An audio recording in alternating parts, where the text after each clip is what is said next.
अगली मार, और ये मार आप चाहे अमीर हो, चाहे गरीब हो, चाहे मध्यम वर्ग के हो, चाहे काम करते हो या ना करते हो, इसका दंश हम सब झेल रहे हैं, और वो है महंगाई। और मैंने बार बार इस मंच से कहा है, महंगाई के ग्राफ पे जाइए, मैंने बार बार इस मंच से कहा है कि सखी सैया तो नईखे कमात है, महंगाई डायन खाए जात है। आपको आंकड़ों में उलझाया जाएगा, लेकिन असलियत यह है कि फूड इन्फ्लेशन इस सरकार की नाक के नीचे लगातार 9% के ऊपर बना हुआ है। लास्ट रीडिंग जून की 9.5%, 10% के आसपास फूड इन्फ्लेशन है। सब्जियों के दाम में करीब करीब 30% की बढ़ोतरी हुई है। अमीर को शायद फर्क ना पड़ता हो, लेकिन गरीब की थाली से आपने सब्जी भी गायब करने का काम किया है। और महंगाई हर तरफ है। महंगाई ट्रांसपोर्ट में है, कपड़ा महंगा है, उस पर जीएसटी है, स्कूल की फीस दुगनी हो गई है, इस तरह की महंगाई है। तो महंगाई से लोगों की कमर तोड़ने का काम किया। क्या यह बजट महंगाई को एड्रेस करेगा? कंजम्पशन हमारी इकोनॉमी का 2/3 60% हिस्सा है। जो चीजें आप खरीदते हैं, चाहे वो खाने पीने की चीजें हो या अन्य वस्तुएं हो, साबुन, तेल, कंघी, चप्पल इत्यादि। एफएमसीजी जो रोजमर्रा की चीजें होती हैं, शैम्पू, मंजन, तेल इत्यादि, इसके दाम कम करने के बाद भी इसमें बढ़ोतरी नहीं हो रही है। और डेटा दिखाता है कि अप्रैल और मई में एफएमसीजी की सेल आधी हो गई है। जून में भी यही हाल रहा।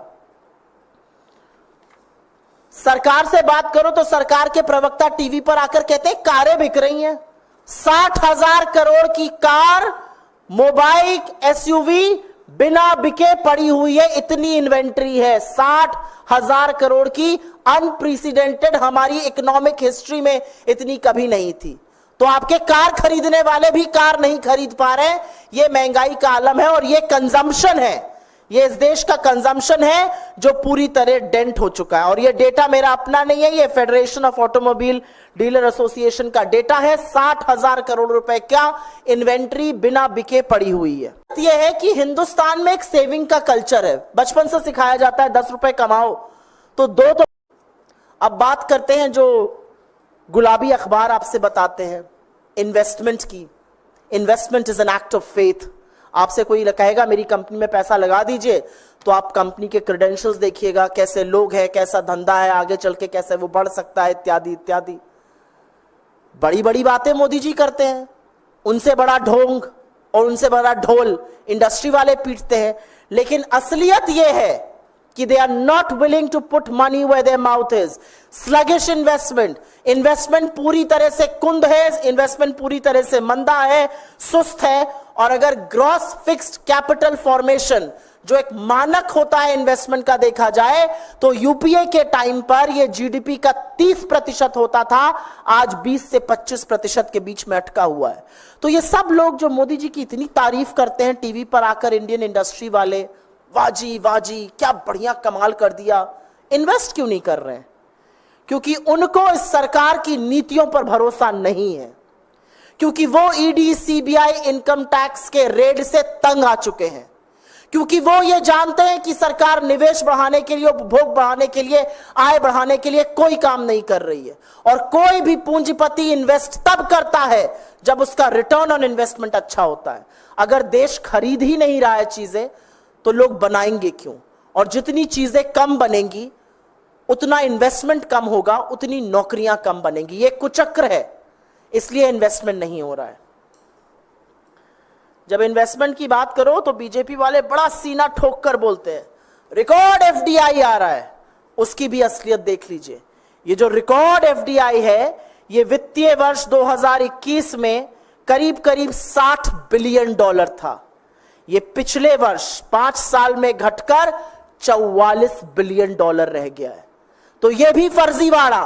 और इसका सच ये है, ना इंडियन इंडस्ट्री इन्वेस्ट कर रही है, ना ग्लोबल इन्वेस्टर्स आपकी बात मानने को तैयार हैं। जो $60 बिलियन इन्वेस्टमेंट 5 साल पहले आया था, 5 साल बाद वो $44 बिलियन रह गया है। और असलियत यह है कि बहुत सारी ऐसी वैश्विक कंपनियां हैं जिन्होंने चीन से अपना इन्वेस्टमेंट विड्रॉ किया, और वो नए मार्केट खोज रहे थे, और वो नया मार्केट हम थे।